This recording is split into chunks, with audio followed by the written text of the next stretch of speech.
फीहरू लिने हैन, डिफ्रेन्ट फीहरू छन् नि त, जस्तै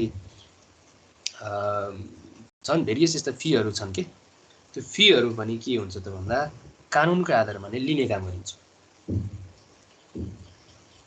जस्तै एउटा नेपाल विद्युत प्राधिकरणको एउटा छुट्टै कानुन हुन्छ, त समयमा हामीले चाहिँ बिजुलीको महसुल तिरेनौँ भने उसले चाहिँ हामीलाई फी फाइन लगाइदिन्छ क्या हो। त्यो कानुनको आधारमा उसले फाइन लगाएको, त्यसबाट उसले चाहिँ आफ्नो चाहिँ रेभिन्यू कलेक्सन गर्न सक्यो भने जस्तै ल पनि के हो त भन्दा एउटा चाहिँ स्पिरिट हो, यसको छुट्टै एउटा उद्देश्य हुन्छ, यसमा विभिन्न अब नीति नियमहरू चाहिँ तर्जुमा गरिएको हुन्छ, त्यसको चाहिँ व्यवस्था गरिएको हुन्छ हैन, प्रतिबन्ध लगाएका हुन्छ। त्यो प्रतिबन्ध लगाएको कुनै पनि चाहिँ काम कारबाही भयो भने त्यसबाट कलेक्सन हुने ट्याक्सहरूलाई चाहिँ हामी रेभिन्यू रेज भनेर भन्छौँ। यसले चाहिँ लागत कलेक्सन गरेको हुन्छ, डिफ्रेन्ट रिसोर्सेसलाई एकुमुलेटेड गरेर गभर्मेन्ट चाहिँ एडिसनल रेभिन्यू पनि कलेक्सन गरेको हुन्छ। के को आधारमा भन्दा यो चाहिँ लजको आधारमा हैन, कानुनको आधारमा। अर्को चाहिँ साइड इफेक्ट है, यो कानुनका साइड इफेक्टहरू धेरै छन्। जस्तै एउटा इक्जाम्पल हेर्नु पर्दाखेरि संविधानमा ह्युमन राइटको बारेमा चाहिँ कानुनको के गरेको छ त भन्दा व्यवस्था गरेको छ ह्युमन राइट हैन, मानव अधिकारको बारेमा। अब यसका साइड इफेक्टहरू के छन् त भन्दा मानव अधिकारको अधिकारहरूमा अब के पर्छन् भन्ने कुरा आउँछ। अब क्वालिटी अफ लाइफ स्ट्यान्डर्ड, कुनै पनि गुड्सको अब क्वालिटी चेक जाँच गरेर गरिन्छ। संविधानमै भएको ह्युमन राइटको एउटा अधिकारको कारणले गर्दाखेरि यता प्रडक्सन गर्दाखेरि सेल्स गर्दाखेरि के चाहिँ अर्को कानुन बन्छ त भन्दा हुने गरी प्रडक्सन त्यसको चेक जाँच गर्ने काम गरिन्छ।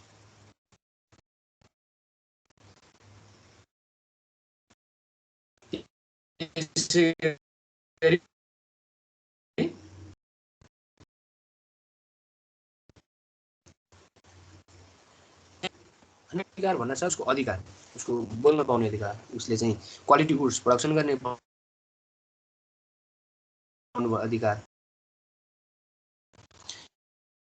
उसले चाहिँ गर्न पाउने अधिकार। एउटा कानुनको अर्को साइडमा पनि यसका इफेक्टहरू चाहिँ पर्ने गर्छ। त्यो पनि यसको कानुनको चाहिँ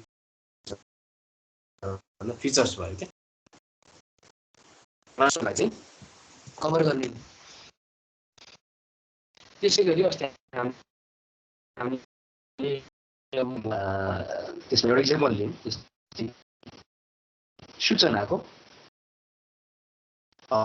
अथवा सूचनाको अधिकार एउटा कानुनमा त्यो मेन्सन गरेको हुनाले अब यसले सूचना सम्बन्धी सम्पूर्ण साइड इफेक्ट पार्ने भयो। यस्तो धेरै छन्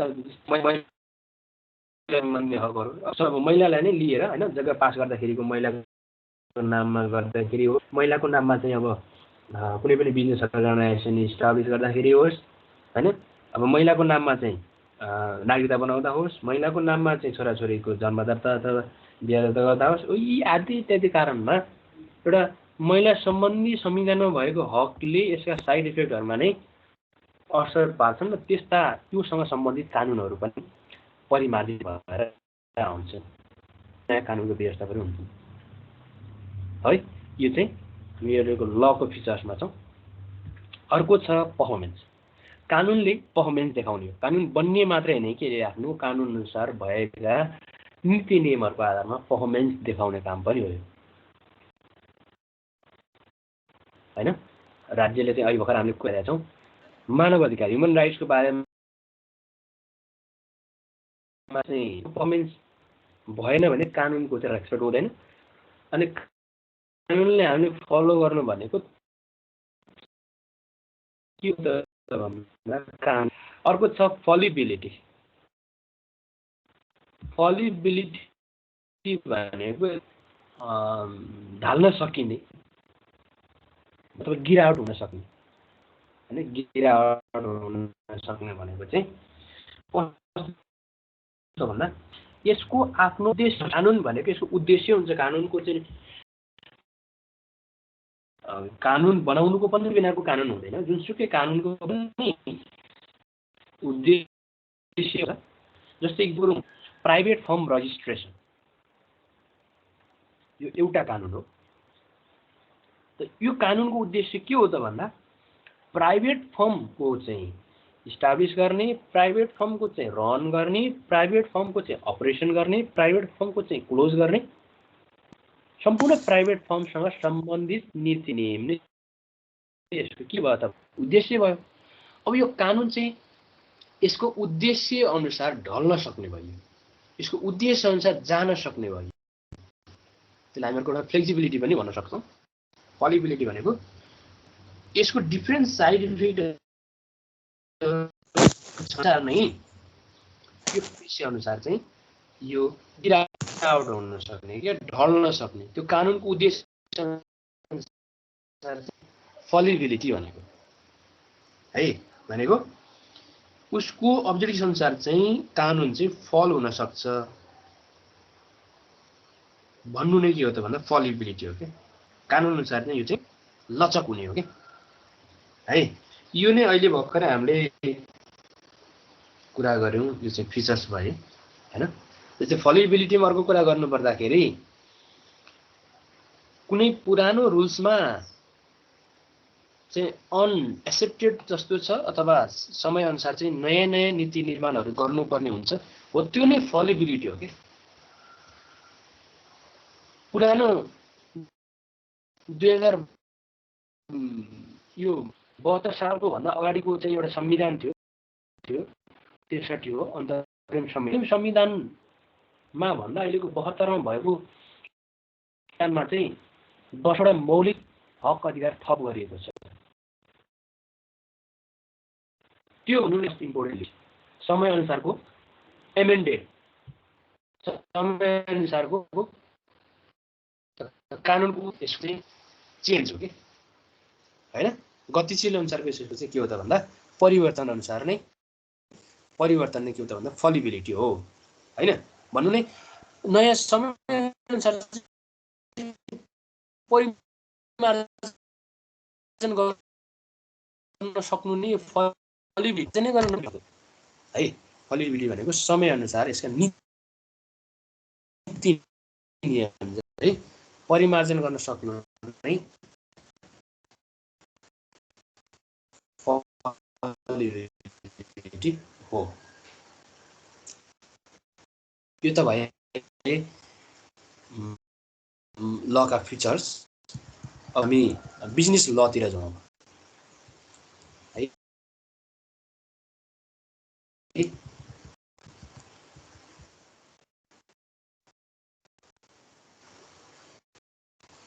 त स्टडी गर्नु भइसकेको छ सेकेन्ड इयरमा कि थर्ड इयरमा हो हैन।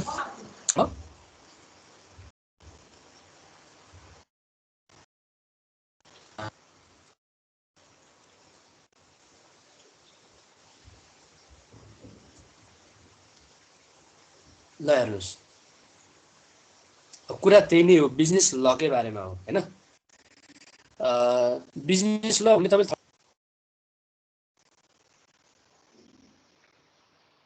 भन्नुहोस् त।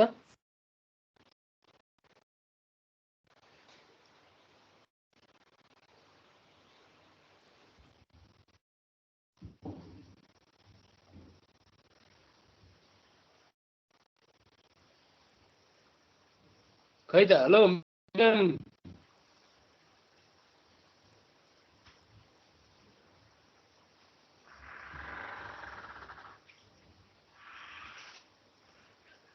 हजुर सर। बिजनेस ल हजुर हजुर खै बोल्नु न कोही पनि किन हो? ए हजुरले के सोध्नु भयो? बिजनेस लको बारेमा सोध्नु भयो?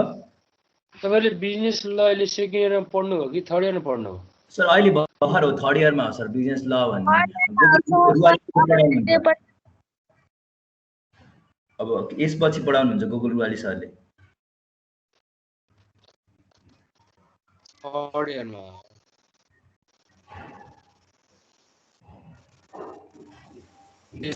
पढ्दा सेकेन्ड इयरमा पढाएको थियो, अहिले फेरि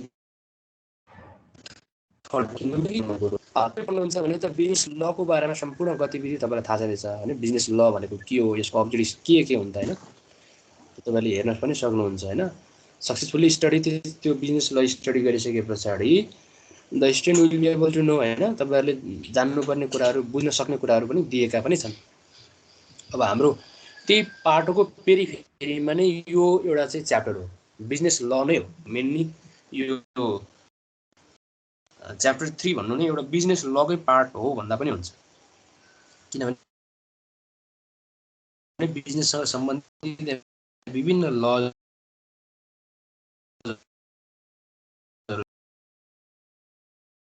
विभिन्न चाहिँ अब कानुनहरू छ। ती कानुनहरू त्यही कुराहरू नै सोध्नलाई खोजेँ मैले।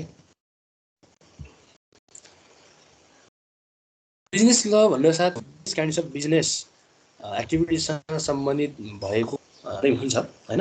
बिजनेस इस्टाब्लिस गर्नेदेखि लिएर तिनीहरूलाई ruling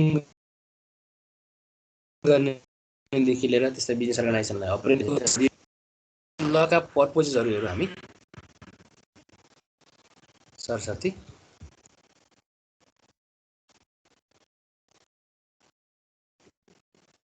protect the right of business and consumer. बिजनेसको र कन्ज्युमरको right to encourage the business follow बिजनेसलाई इन्करेजमेन्ट गर्ने, develop the business in a sustainable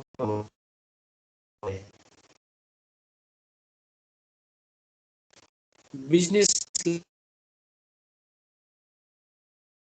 चाहिँ long term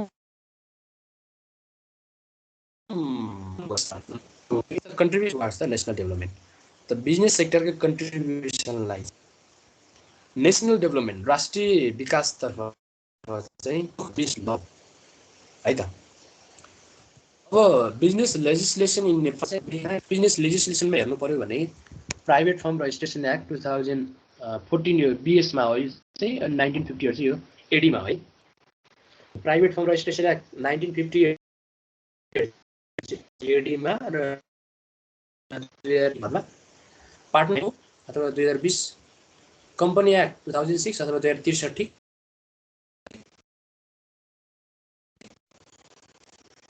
industrial enterprises act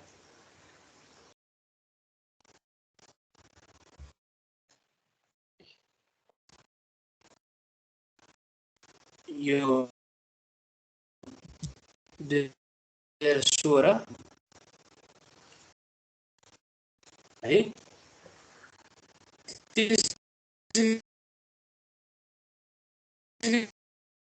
number 2 होइन, श्रम कानुनमा चाहिँ बोनस एक्ट 1974, लेबर एक्ट 1992 होइन, 1992 भनेको 50 भइहाल्यो होइन। यसलाई कन्भर्ट गर्न तपाईँ सकिहाल्नु, विक्रमसम्म कन्भर्ट गरेर बिएसमा हेर्नुभयो। फरेन इम्प्लोइमेन्ट एक्ट 2007 यो 2007 एडीकै हो यो। चाइल्ड सम्म त भन्नुपर्दाखेरि वित्तसम्म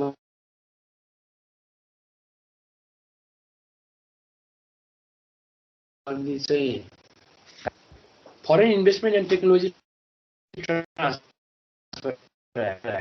होइन, वैदेशिक लगानी र प्रविधि भयो 19, यो चाहिँ 1961। इन्कम ट्याक्स एक्ट 2002 2002 भन्दा साथ 2059 विक्रमसम्म भन्नुपर्दा। भ्यालु एडेड ट्याक्स एक्ट 1996 1996 भनेको यो चाहिँ विक्रम सम्बत 53 होइन, 53। कन्ज्युमर प्रोटेक्सन लेजिस्लेसन, अब चाहिँ उपभोक्ता सम्बन्धी उपभोक्ताको हित सम्बन्धी कानुनहरू चाहिँ के छ। Other social crime punishment act 1977 होइन, यसलाई हामी कालो बजारी तथा अन्य सामाजिक अपराध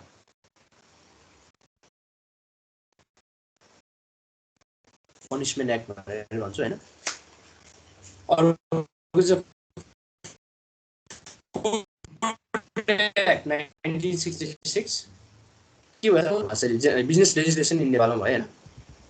त्यसरी हामी पार्ट गरेर चाहिँ यसलाई छुट्याएका छौँ। यसलाई तपाईँहरूले यहाँ हेर्न सक्नुहुन्छ हैन। यसलाई चाहिँ तपाईँहरूले स्क्रिनसट गरेर पनि राख्न सक्नुहुन्छ है। बिजनेस लेजिस्लेसन इन नेपाल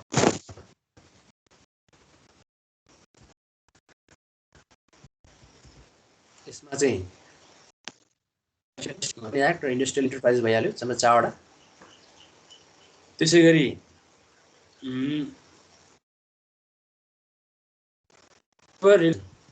अर्को भयो यो bonus act, labour act, trade union act, foreign employment act, child labour act र इन्डस्ट्रियल एक्ट भयो। त्यसै गरी अर्को फाइनेन्स एन्ड इन्भेस्टमेन्ट लेजिस्लेसनमा फरेन इन्भेस्टमेन्ट एन्ड टेक्नोलोजी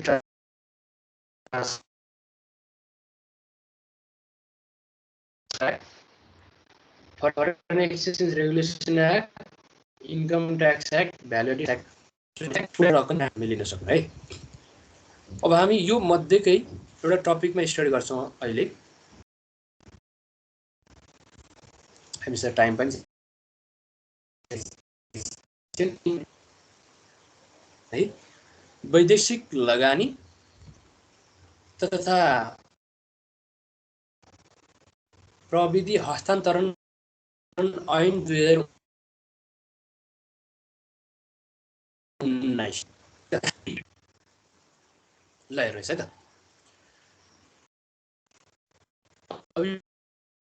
यसको नेपाली नेम चाहिँ तपाईँले थाहा पाउनु। वैदेशिक लगानी तथा प्रविधि हस्तान्तरण ऐन 2019 मा यो एक्ट चाहिँ कहिले इफेक्टिभ भयो भन्दा 27 मार्च 2019 मा भएको हो। र यो एक्ट चाहिँ पहिला नै फर्मुलेसन भइसकेको थियो 1992 मा हैन। अनि 1992 मा फर्मेसन भएको एक्टलाई रिकमेन्ड गरेर अब 2019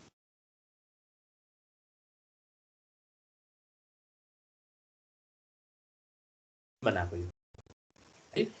यो 1992 मै फर्मेसन भएको गर्नुपर्ने हुन्छ, एमेन्डेड गर्नुपर्ने हुन्छ। अनि त्यो अन्तिम एमेन्डेड गरिएको डेट भनेको 2000 है त। अब यसका चाहिँ मेन प्रोभिजन है। अब यसका चाहिँ मेन प्रोभिजनहरू यो एक्टको मुख्य व्यवस्था, मेन प्रोभिजनहरू चाहिँ के छन् हेर्नुहोस् है त। यसको व्यवस्थाहरू चाहिँ अब एप्लिकेबिलिटी भनेर तपाईँले सुरुमा हेर्न सक्नुहुन्छ। यसको चाहिँ एप्लिकेबिलिटी भनेको यसको चाहिँ एप्लिकेसन हुने भनौँ न, लागू हुने यो एक्ट चाहिँ लागू हुने सेक्टर चाहिँ कुन हुन् त भन्दा यसलाई हामी सर्टकटमा अब एफआइटिटिए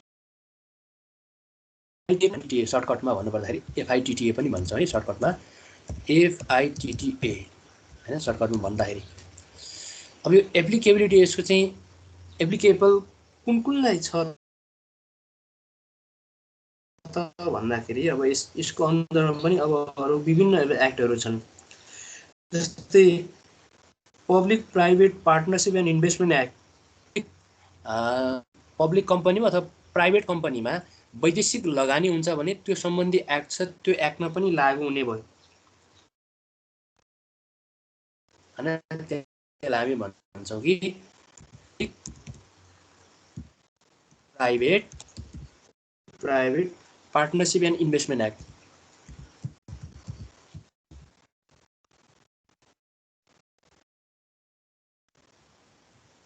इन्भेस्टमेन्ट एक्ट यो एफआइटिटी भनेको foreign investment and technology transfer act चाहिँ अर्को एक्टलाई पनि एप्लिकेबल हुने हो। भनेको वैदेशिक लगानीहरू चाहिँ अब प्राइभेट पार्टनरसिप फर्ममा पनि हुन्छन्, पब्लिक फर्ममा पनि हुन्छन् वैदेशिक लगानी हैन।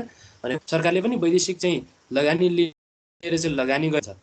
त्यसै गरी प्राइभेट सेक्टरमा पनि जस्तै नबिल ब्याङ्क हेरौँ न, वैदेशिक अब अरू ब्याङ्कहरू पनि एसबिआई ब्याङ्कहरू वैदेशिक लगानीमै चाहिँ प्राइभेट पार्टनरसिपमा चाहिँ लगानी भएका चाहिँ ती कम्पनीहरू हो। यस्ता कम्पनीहरूमा पनि यो public private partnership and investment act चाहिँ युज भएको हुन्छ। अनि यो एक्टले पनि केलाई फलो गर्नुपर्ने हुन्छ त भन्दा वैदेशिक लगानी तथा प्रविधि हस्तान्तरण ऐनकै अनुसार नै एप्लिकेबल भएर जानुपर्ने हुन्छ कि यो दुईवटा एक्टमा चाहिँ जुझ्ने कुरा हुनु हुँदैन। दुवै एक्ट चाहिँ के भएको हुनुपर्छ त भन्दा एउटै किसिमले चाहिँ अब त्यो कम्पनीले लगानी गर्दाखेरि होस्, लगानी गर्दाखेरि मात्रै नभएर कम्पनी चाहिँ अपरेसन गर्दा होस् होइन, यो धेरै एक्टिभिटिजमा चाहिँ वैदेशिक लगानी हुन्छ भने त्यो लगानीमा चाहिँ यसको मेन एक्ट भनेको चाहिँ यो भइहाल्यो foreign investment and technology transferment act. यसको अन्डरमा नै अरू एक्टहरू चाहिँ बनेको हुन्छ अनि त्यसलाई नै के भयो एप्लिकेबल हुने भयो। त्यसै गरी अर्को एक्टहरू भन्नुपर्दा जस्तै इन्डस्ट्री सेक्टरमा लगानी गरेका हुन्छन् क्या है। इन्डस्ट्री सेक्टरमा पनि वैदेशिक लगानी भएको हुन्छ जस्तै इन्डस्ट्रियल इन्टरप्राइजेस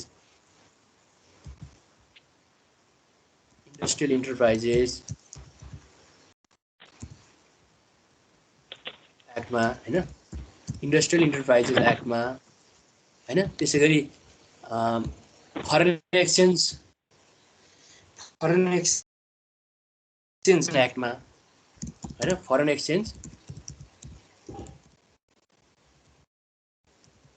रेगुलेसन एक्टमा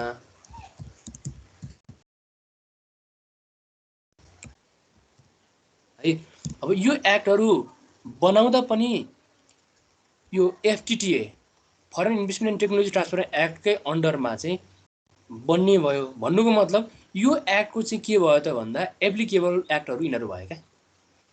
यो एक्टकै थ्रोमा बन्ने अरू एक्टहरू भयो क्या। यो हामी संविधानलाई मुख्य कानुन भन्छौँ, त्यसकै आधारमा अरू कानुनहरू पनि हुन्छ नि। अहिले पनि कुरा गरेको थियौँ हामीले, ह्युमन राइटको कुरा संविधानमा नै हाम्रो मौलिक हकमै राखिदिएको छ।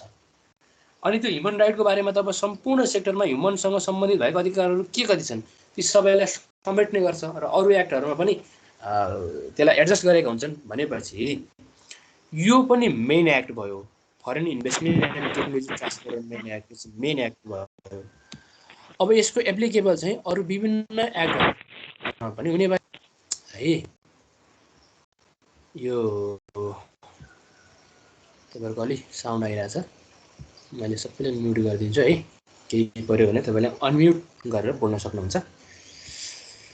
त्यसै गरी अर्को number firms of foreign investment.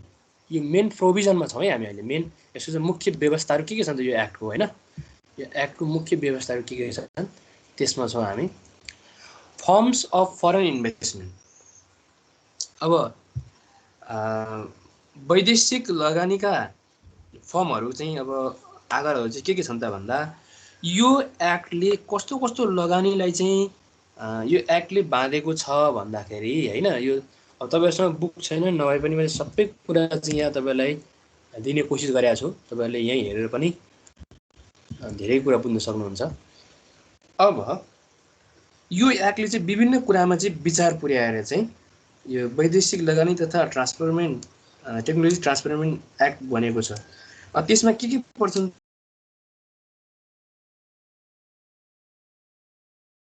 त भन्दा हामी यही तलबाटै जाउँ। Investment in the share of an industry. इन्डस्ट्रीमा लगानी गरेको छ भने त्यो पनि वैदेशिक रोजगार नै भयो होइन, सरी वैदेशिक लगानी नै भयो। त्यो इन्डस्ट्रीमा गरेको छ भने त्यसै गरी इन्भेस्टमेन्ट थ्रु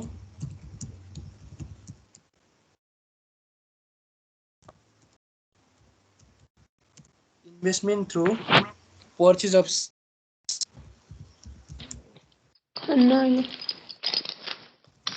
शेयर और एसेट्स। कुनै पनि कम्पनीको सेयर किनेर अथवा त्यसको एसेट्समा लगानी गरेर पनि वैदेशिक लगानी भित्रिन सक्छ कि। वैदेशिक लगानी भित्रिने यो सेक्टरहरू हुन् जसमा कन्सिडर गर्छ भनेको यो कानुनले चाहिँ कन्सिडर गर्छ यस्तो यस्तो सेक्टरमा भनेको यो। Investment through lease of airlines. Investment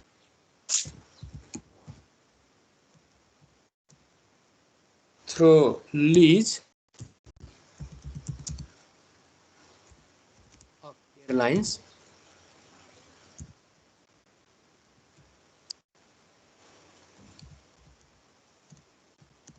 Airlines. त्यसै गरी त्यो मात्र नभएर शिप हैन मेसिनरिज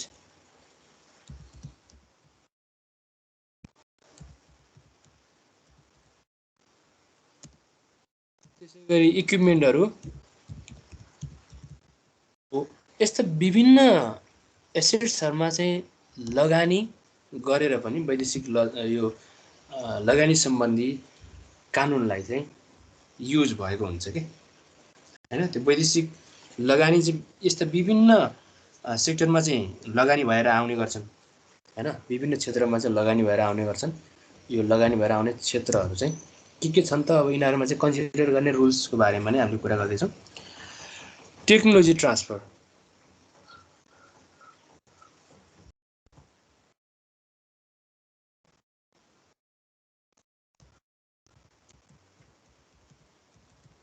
टेक्नोलोजी ट्रान्सफर भने जस्तै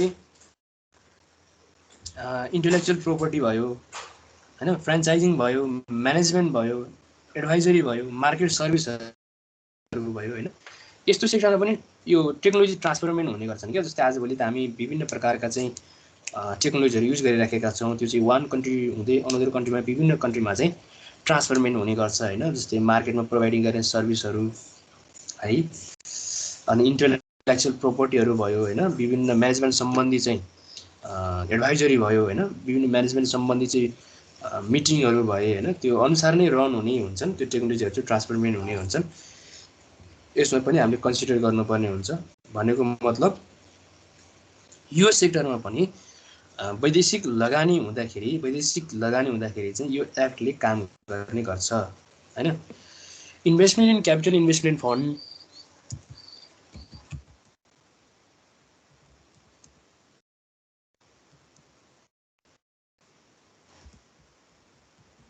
capital investment fund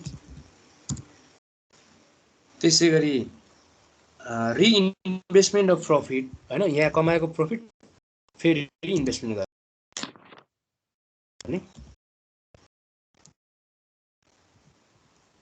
रिइन्भेस्टमेन्ट of profit त्यो लगानीले उनीहरुले चाहिँ प्रॉफिट अर्न गरेका हुन्छन् त्यो प्रॉफिटलाई यही लगानी गर्दाखेरिको पनि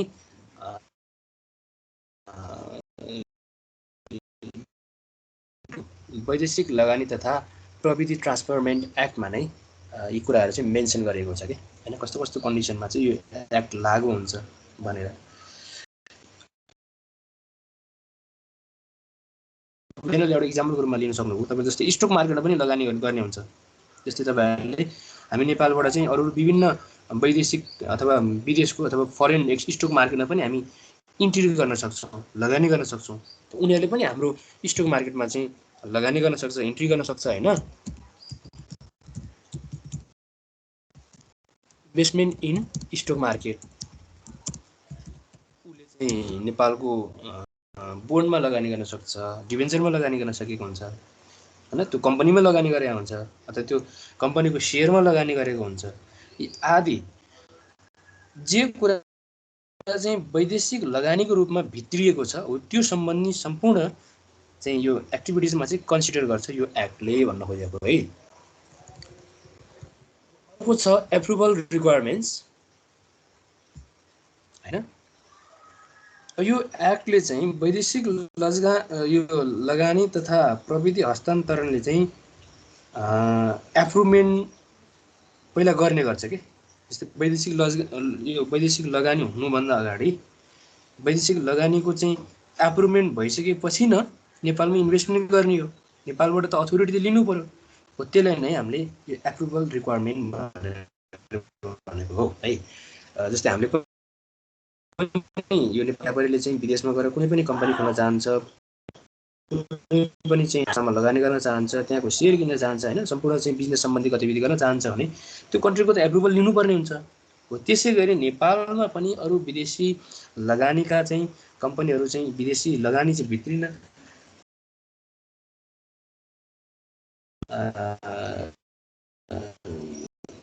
खोजेको टाइममा हैन उनीहरूले चाहिँ लगानी गर्न चाहिँ इच्छुकता देखेको टाइम लिनको लागि अब department of industry and investment board of Nepal नेपालको चाहिँ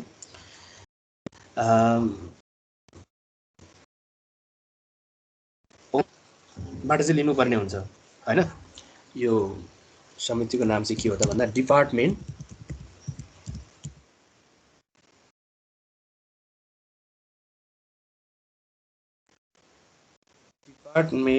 of industry and investment board of Nepal board of Nepal. त डिपार्टमेन्ट भनेको यसो विभाग भन्छौँ चाहिँ औद्योगिक तथा लगानी नेपालको तथा लगानी समितिको डिपार्टमेन्टबाट चाहिँ के गर्नुपर्ने हुन्छ त भन्दा एप्रुभल चाहिँ के त्यो अनुसार नै उनीहरूले चाहिँ एप्रुभल दिइसकेपछि मात्रै अब यसले त्यो कानुन अनुसार चाहिँ स्थापना गर्न सक्ने भयो कम्पनी। पहिलो के चाहियो भन्दा एप्रुभल चाहियो नि त हैन। यो हाम्रो कन्ट्रीमा इस्टाब्लिस गर्नको लागि लगानी गर्नको लागि पर्मिसन दिएको चाहिँ लेटर पनि चाहियो। त्यो एप्रुभल चाहिँ कसले दिने भयो त भन्दा यो department of industry and investment board of नेपालले दिने हुन्छ है त। अब अर्को छ मिनिमम इन्भेस्टमेन्ट एमाउन्ट। अब यसको पनि एउटा सीमा तोकिदिएको छ। लगानी त गर्ने अब मन लाग्दै लगानी त गर्नु भएन हैन, जथाभावी लगानी त हुने भएन। लगानीको पनि के हुनु पर्यो त भन्दा एउटा फिक्स लिमिट हुनु पर्यो। त्यो कुरा नै मिनिमम इन्भेस्टमेन्ट कति मिनिमम त यो नै काम भएको छ हैन। अब लगानी गरे भन्दैमा अब धेरै एमाउन्ट थोरै एमाउन्ट हैन, यति एमाउन्ट उति एमाउन्ट भन्दा पनि एउटा रेन्ज तोकिदिएको पनि छ। र नेपालमा लगानी गर्नको लागि वैदेशिक लगानी मिनिमम पनि एनपीआर कति हुनुपर्छ त भन्दा 50 मिलियन चाहिँ हुनुपर्छ है। मिनिमम पनि यो एक्ट अनुसार हो। यो मिनिमम पनि वैदेशिक लगानी 50 मिलियन हुनु पर्यो, त्यो भन्दा कम हुनु भएन हैन। यो चाहिँ युएसडी हैन। युनाइटेड स्टेट डलर चाहिँ कति हो त भन्दा 4,50,000 है। नेपाली 50 मिलियन अथवा डलर हैन युएस डलरको कुराकानी गर्नुपर्दा 4,50,000 है। यति एमाउन्ट चाहिँ के गर्नु पर्यो भन्दा मिनिमम चाहिँ लगानी गर्नु पर्यो है। अब अर्को छ अब्लिगेसन अफ इन्भेस्टर। लगानीकर्ताको अब्लिगेसन चाहिँ के छ त यसमा भन्दाखेरि लगानीकर्ताले अब के गर्नु पर्यो त भन्दा विभिन्न अब्लिगेसनहरू छन् है। जस्तै अब ट्याक्स तिर्नु पर्यो, एउटा अब्लिगेसन भइहाल्यो। लगानीकर्ताको अब्लिगेसन पहिलो अब्लिगेसन भनेको ट्याक्स तिर्नु भइहाल्यो हैन। कम्पनी दर्ता गर्दाखेरि त्यसको फी तिर्नुपर्नेदेखि लिएर त्यसका चार्जहरूदेखि लिएर हैन, कम्पनी चाहिँ रनिङ हुँदाखेरिको चाहिँ ट्याक्सहरू दिएर ट्याक्स एब्लिगेसन नै पहिलो के भयो त भन्दा यो इन्भेस्टरको अब्लिगेसन भयो। दोस्रो भनेको समय अनुसार नै परिमार्जित हुने यो मनीको लिमिट हुन्छ, यो लिमिट पनि पुर्याउनु पर्यो हैन। कानुन अनुसार त सधैँभरि त एउटै मिनिमम एमाउन्ट त हुँदैन, फरक फरक टाइममा चाहिँ यसका चाहिँ क्यापिटलहरू बढाउँदै लानुपर्ने हुन्छ हो। त्यो अनुसार पनि इन्भेस्टरले के गर्नु पर्यो त भन्दा एमाउन्टलाई चाहिँ विभिन्न टाइममा प्रिस्क्राइब गरेको कानुन अनुसार नै फर्मेसन गर्नु पर्यो हैन। अब अरू अब्लिगेसन भनेको त्यो वैदेशिक लगानी सम्बन्धी भएका सम्पूर्ण एक्टहरूलाई फलो गरेर त्यो अनुसार काम गर्नु पर्यो हैन। अरू लसँग अब रेगुलेसनसँग अरू चाहिँ एप्रुभलसँग हैन के छन् त त्यसका रुल्सहरू हो, त्यो रुल्सहरूलाई फलो गर्नु पर्यो। लगानीकर्ताको अब्लिगेसन नै त्यही हो, ट्याक्स तिर्नु पर्यो गभर्नमेन्टलाई, टाइम अनुसार नै अब क्यापिटल फर्मेसन गर्नु पर्यो र सम्पूर्ण एक्ट हैन त्यो चाहिँ देशको कानुन पनि एउटा एक्ट हो, देशको कानुनलाई पनि फलो गर्नु पर्यो हैन। जस्तै मुस्लिम कन्ट्रीबाट चाहिँ नेपालमा चाहिँ लगानी गर्नको लागि कम्पनी खोलेको छ भने अब उसले मुस्लिम कन्ट्रीसँग रिलेटेड भएर हैन कि हाम्रो नेपालको हिन्दू कल्चरसँग रिलेटेड भएर काम गर्नु पर्यो हैन। त्यो संविधान पनि एउटा कानुन हो। हो। त इन्भेस्टरको अब्लिगेसन चाहिँ के भयो त भन्दा अब त्यो कन्ट्रीको जे जति काम कारबाही कानुन छ, रेगुलेसन छ, नियमन गर्ने निकाय छन्, एप्रुभलहरू छन्, पर्मिसनहरू छन्, सबै सेक्टरलाई चाहिँ सबै चाहिँ एक्टिभिटिजलाई फलो गर्नु नै त्यो इन्भेस्टरको के भयो त भन्दा अब्लिगेसन भयो। अब अर्को छ रिपेट्रिएसन अफ अर्निङ। अब रिपेट्रिएसन अफ अर्निङ भनेको उसले कमाएको नाफालाई के गर्ने त, अब उसले के गर्न सक्छ, अब कमाएको नाफालाई हामी रिपेट्रिएसन अफ अर्निङ भनेर भन्छौँ। अब वैदेशिक लगानीमा चाहिँ लगानी गर्दाखेरि उनीहरूले चाहिँ त्यो कम्पनीले अब सेयरमा लगानी गरेछ भने डिभिडेन्ड पाउने भयो, कम्पनीमा लगानी गरेछ भने प्रफिट पाउने भयो, सेक्टरमा पनि लगानी पाउने भयो होइन। कुनै अब सामग्री सेल गर्छ भयो होइन, उसको कम्पनी विदेशमा पनि छ, नेपालमा पनि ल्याएर बेच्छ भने त्यसबाट पनि उसले नाफा कमाउने हुन्छ होइन। अब त्यो नाफा कमाएको पैसा चाहिँ कसरी उसले रिपेट्रिएसन गर्ने भन्ने कुराको पनि यो कानुनमा नै सम्पूर्ण कुरा चाहिँ त्यसमा मेन्सन गरिएको छ हो। अनि त्यो अनुसार नै के गर्नु पर्यो त भन्दा उसले चाहिँ आफ्नो देशमा फिर्ता लैजाने हो कि अथवा यही नेपालमा नै उसले चाहिँ लगानी गर्ने, उसको चाहिँ अब चाहिँ अब्जर्भेसन भर पर्ने भयो। त्यो इन्कमलाई उता लैजाँदाखेरिको ट्याक्सेसहरूकोदेखि लिएर अथवा यहीँ लगानी गर्दाखेरिको छुटहरू, यो कुराको पनि के गरेको छ भन्दा व्यवस्था गरेको छ। अहिले हामी मेन प्रोभिजनमै नै छौँ यो एक्टको। रिपेट्रिएसन अफ अर्निङ भनेको उसको के गर्ने भन्ने सम्बन्धी नै लिगल प्रोसिडियरको पनि यसमा व्यवस्था गरेको छ है त।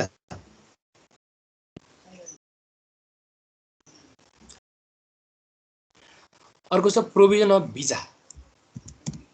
अब यो भिजाको बारेमा तपाईँले भने अब बिजनेस भिजा ल्याउन मिल्ने, ऊ कति वर्षसम्मको चाहिँ पर्मिट लिएर नेपालमा बस्न पाउने, अनि भिजा थप्नेदेखि लिएर यो चाहिँ भिजा सम्बन्धी भयो होइन। भिजाको रूपमा चाहिँ एउटा इन्भेस्टर चाहिँ वान कन्ट्री टु अनदर कन्ट्रीमा भिजा पनि हुन्छ होइन। अब त्यो कानुन अनुसार चाहिँ अब लेखेको हुन्छ। अब यो कानुन अब कतिजना के हुन्छ भन्ने कुरो चाहिँ कानुनमै लेखेको हुन्छ होइन। जस्तै फ्यामिली मेम्बरको अब 2 जना पर्सन मात्रै लिएर आउन मिल्ने भन्ने कुरा चाहिँ अब यो कानुन अनुसार नै राखेको कुरा हो होइन। अब नन बिजनेस भिजाहरू छन् भने चाहिँ वर्क पर्मिट छ कि छैन उसको होइन। अब उस चाहिँ स्किल मेन पावर हो कि टेक्निकल वर्कर हो कि के कामको लागि यहाँ आएको, यी सम्पूर्ण कुराहरूको बारेमा चाहिँ मेन्सन गरेर मात्रै होइन, ती सम्पूर्ण कुराको प्रोभिजन अनुसार नै उनीहरूलाई चाहिँ भिजा प्रोभाइडिङ गर्ने कामहरू हुन्छ। यो पनि एउटा अर्को मेन प्रोभिजन भयो। र लास्टमा छ सेक्टर अफ इन्भेस्टमेन्ट। यो अहिले पनि हामीले कुरा गरिहाल्यौँ। विभिन्न सेक्टरमा चाहिँ लगानी गर्न सकिन्छ, वैदेशिक लगानी होइन। जस्तै नेपालको चाहिँ अब एग्रिकल्चर सेक्टरमा, एग्रिकल्चर सेक्टर भन्दा साथ फिस फार्मिङ भयो, एनिमल हस्बेन्ड्री भयो, हर्टिकल्चर भयो होइन, मिल्कसँग रिलेटेड बिजनेसहरू भए। त्यसै गरी स्मल एन्ड कटेज इन्टरप्राइजेसहरू होइन, साना तथा मझौला इन्टरप्राइजेसहरू भए। अनि त्यसै गरी स्मल बिजनेस नै भनौँ, अब जस्तै टेलरिङ, ड्राइभिङ होइन, बार्बर सपहरू, यिनीहरू पनि भयो स्मल चाहिँ बिजनेसको रूपमा उनीहरूले चाहिँ डिफ्रेन्ट प्लेसमा चाहिँ इस्टाब्लिस गर्न सकिने होइन। त्यसै गरी buying and selling of land and हाउसेसहरू होइन, कन्स्ट्रक्सन इन्डस्ट्रीहरू होइन। त्यसै गरी अब रिटेल बिजनेसहरू गर्न सक्ने भयो उनीहरूले। रेमिटेन्स सर्भिसहरू होइन, local catering, travel agency, trekking agency, homestay and rural tourism, mass media business, newspaper, radio, television, online न्युजपेपरहरू, मुभी अफ नेसनल ल्याङ्ग्वेज होइन, उनीहरूको नेसनल ल्याङ्ग्वेजमा बनाउन पाउने भयो मुभी होइन, सुटिङ गर्नको लागि one country to another country जाने हुन्छ नि, यो पनि काम गर्न पाउने भयो। Management, accounts, engineering and legal consulting service, language training, music training, computer training होइन। अनि other consulting service over 51% share holding भनेको अरू कन्सल्टिङ सर्भिसमा पनि उसले चाहिँ इन्भेस्टमेन्ट गर्न पाउने भयो, जहाँ चाहिँ उनीहरूको 51% भन्दा बढी सेयर होल्डर चाहिँ अथवा सेयरमा लगानी छ भने त्यो कम्पनीको हो। यस्ता कम्पनीमा चाहिँ उनीहरूले लगानी गर्न पाउने। र यी सम्पूर्ण कुराहरू केमा चाहिँ मेन्सन गरिएको भन्दा यो नेपालको foreign investment and technology transfer act 2019 मा मेन्सन गरेको कुरा हो। यो कुरालाई तपाईँले राम्रोसँग स्टडी गर्नु होला होइन। अब हामीलाई यो चाहिँ सोध्ने इक्जाममा सोध्ने भनेको what are the main provision of foreign investment and technology transfer act 2019 भनेर हो। यसका मेजर प्रोभिजनहरू के छन् तीहरूमा चाहिँ मुख्य होइन मेजर चाहिँ के हुन् यी कुराहरू नै सोध्ने हो। सो तपाईँहरूले यसलाई चाहिँ स्टडी गर्न सक्यो। कसैलाई के कन्फ्युजन छ भने तपाईँले अब रेकर्डेड क्लास पनि हेर्नु सक्यो भने तपाईँले अब नोटहरूमा पनि हेर्न सक्नुहुन्छ है। के छ आज हामीले स्टडी गरेकोमा हजुरहरूले केही